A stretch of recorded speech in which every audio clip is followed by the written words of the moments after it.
Visite du ministre de l'économie, de la prospective, Régis Imongo, à la zone économique à régime privilégié d'Nkok. Là-bas, il est allé s'imprégner du fonctionnement des principales filières industrielles, des conditions de travail des opérateurs économiques et du guichet unique. Suivant ce reportage de Frédéric Namoukoula et Christ Rodolphe Lebonda de notre rédaction. La première étape de cette visite du ministre Régis Imongo et la forte délégation qui l'accompagnait a été le guichet unique. Là-bas, le membre du gouvernement est allé vérifier l'effectivité des opérations de dédouanement après l'échange qui a précédé avec l'administration.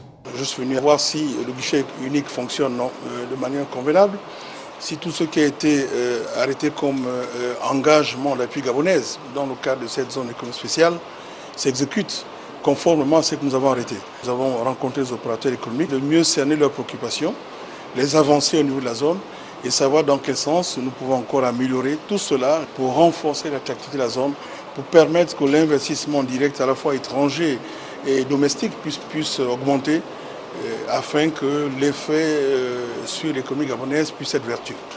Le ministre a ensuite échangé avec une quarantaine d'opérateurs économiques installés dans la zone.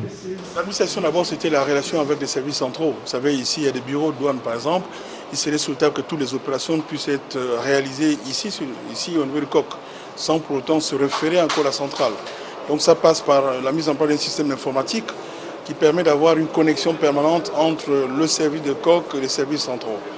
Pareil pour les impôts, donc il y a eu des améliorations à ce niveau, d'avoir donc des fonctionnaires qui travaillent rapidement et qui délivrent tous les documents administratifs dans les temps requis. Les investisseurs font face aux nombreuses difficultés liées à la non-exonération de certaines taxes sur leurs produits. M.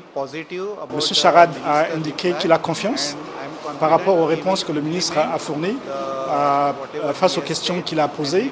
Le 15 novembre, comme l'activité a été suspendue, on a mis à disposition pas mal de nos compatriotes dans les ménages qui sont aujourd'hui au chômage. La zone économique à régime privilégié Nkok, située à 27 km de Libreville, constitue à ce jour le principal levier de la diversification de l'économie gabonaise. Ces activités d'industrialisation ont démarré en 2011.